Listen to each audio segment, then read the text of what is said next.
to do one more try. Palomar Ballroom, California. Yes. Remember you?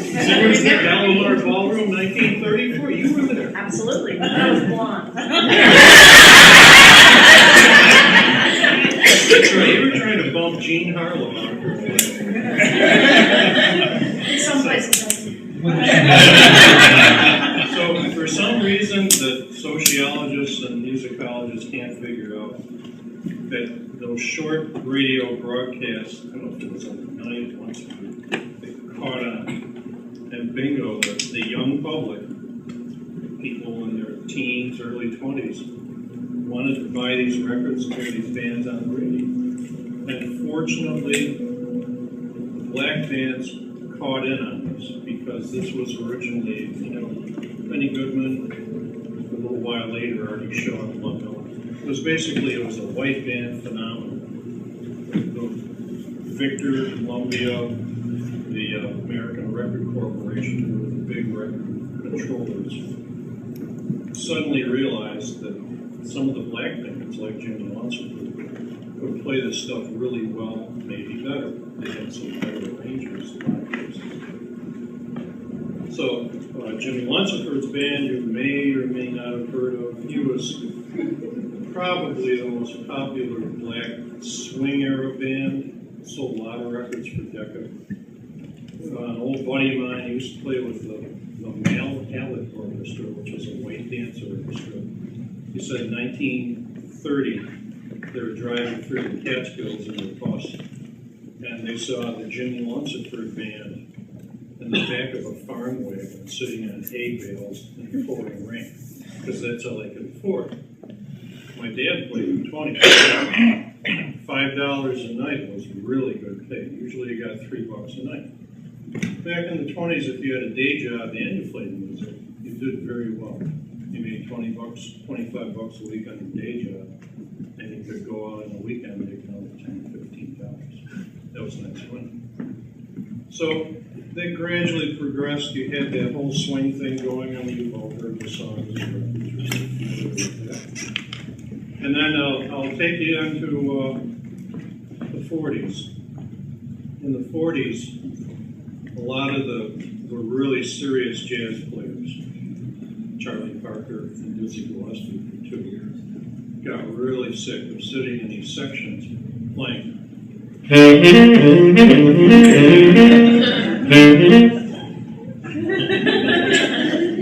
And so after hours, they started experimenting with a new style of jazz that was based on a small group, 5, 6, 7, 8 players, with long extended solos.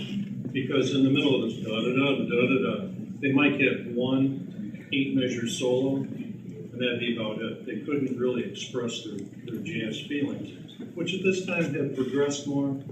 These guys used to sit and listen to Stravinsky and the avant-garde European recordings in their apartments and go, those are cool chords. I'd love to play jazz with them.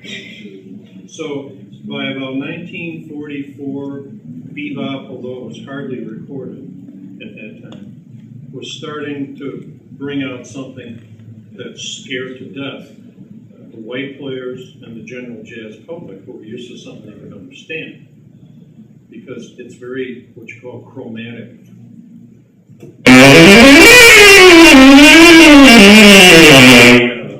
It's kind of frantic sounding quite often, but these guys could play live at least. They could play a solo for 5 or 10 minutes. And it never got real popular with the public. And it, along with the popularity of vocalists, people started to buy vocal records, like Perry Como, Patty Page. The big band era was coming to an end. Bebop came out and scared a lot of jazz people so badly that they started to try to go back to the New Orleans Dixieland roots. So the whole Dixieland movement sort of happened. And then, so the intellectuals in the college campuses either dug pop or they dug Dixieland. In England, they still live that whole Dixieland thing. It's called trad jazz. And I'll play a little bebop for you. Night in Tunisia. Usually I can't remember it, so I call it Night in Amnesia.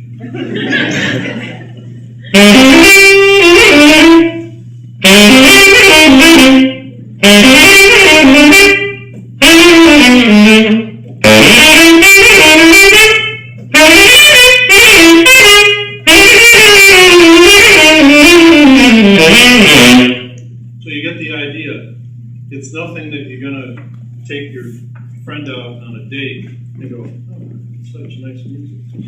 It's a challenge to play. Guys like Goodman, etc., walk into a club in New York and go, I can knock those guys off the stage.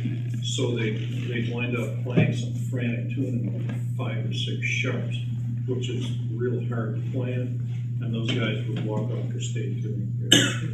Were you going to say something? Didn't Tunisia, written by Gillespie, did he have a famous fight with Cab Calloway over this record? That he was kind of breaking and Calloway would call it Chinese music. Yeah, Cab Calloway was a showman. He was a singer. He wanted to sing and dance. And he hired some really good jazz musicians. But as his showmanship progressed, the music became a little more secondary. There was a famous incident where it turned out that the drummer, I forget his name, actually threw a spitball. Yeah. Dizzy Gillespie threw a spitball and hit Cab Calloway, who did have a massive ego. Yeah. And I guess he fired Gillespie. Actually, So, another thing that had a lot to do with the end of the big band era in 1943, for about a year and a half, Al Petrillo, president of the Musicians Union, had a recording band. So what he wanted, each musician who played on a record, he wanted them to get a small percentage of proceeds from that record, which they have today. So what happened was you didn't get all the new records coming out for the public and for all these GIs overseas. So mostly the only recording that we have from that era of band and jazz music is on the V discs, the Victory discs, that the government would record and send all over the war, both theaters, Pacific and European. And also people who could record using an early wire recorder or something off their radios. So these V discs were a lot of them 16 inches. And they were on really good composition vinyl, which recorded beautifully compared to the shellac, which had kind of a noise to it that they always had been using. And at the end of the war, the government told all these soldier DJs to destroy their copies because that was part of the agreement with the Musicians Union, and they didn't. So there's tens of thousands of V-discs around. Some of them worth a little, most of them are worth a few bucks. That's about it. So that's the end of my story.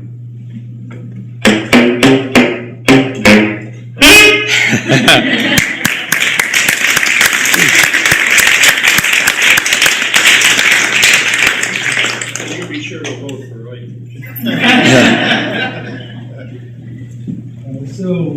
Before the big band era came to its decline, I heard, we had Battle of the Bands, gigs all over the place. There were famous ones in the summer. I believe there were some of those gigs that happened in Buffalo as well. Can you talk about that? Well, going back,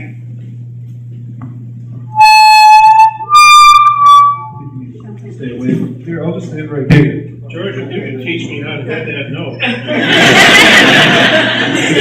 going back in the 40s, one of the popular disc jockeys and promoters at the time there were actually two.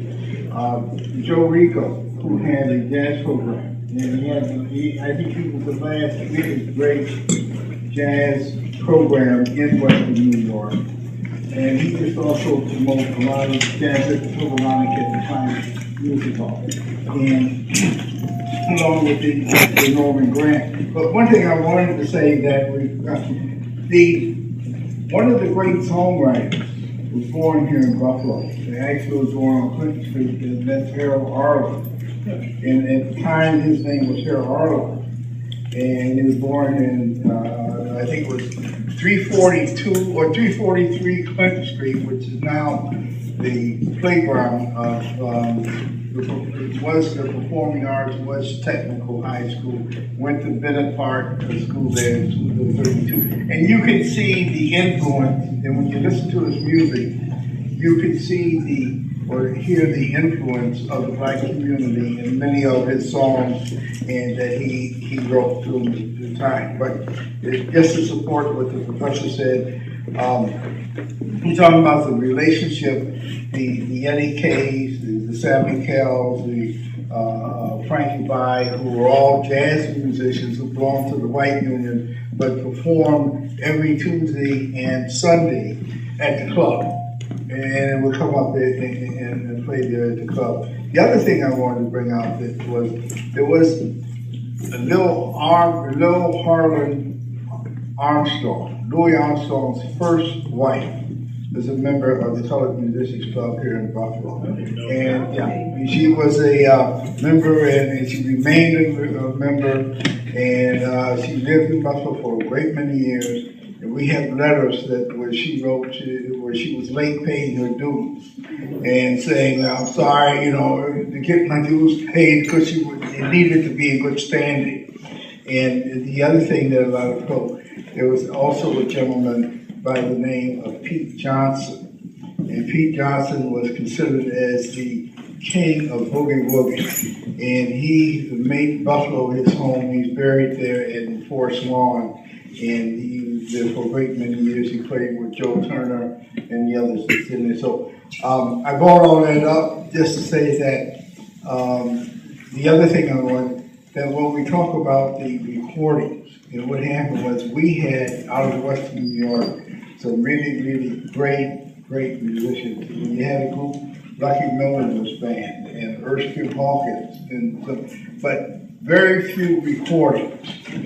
And that was because it isn't like today, anybody can make a recording in the basement or in the front living room, but it was difficult at that time. And until Buffalo has been really the seat of a lot of great musicians. There was a gentleman by the name of Skimmy Bergen, who was a bass player. He ended up with Lionel Hampton, and he was his chief bass player and one of his arrangers. You had the Hackney Brothers, who were out of Buffalo and who went on tour with Dizzy Gillespie and also Wade Leggy and a lot of others that came out. I'm going to ask George to tell you about a recording he just got from California.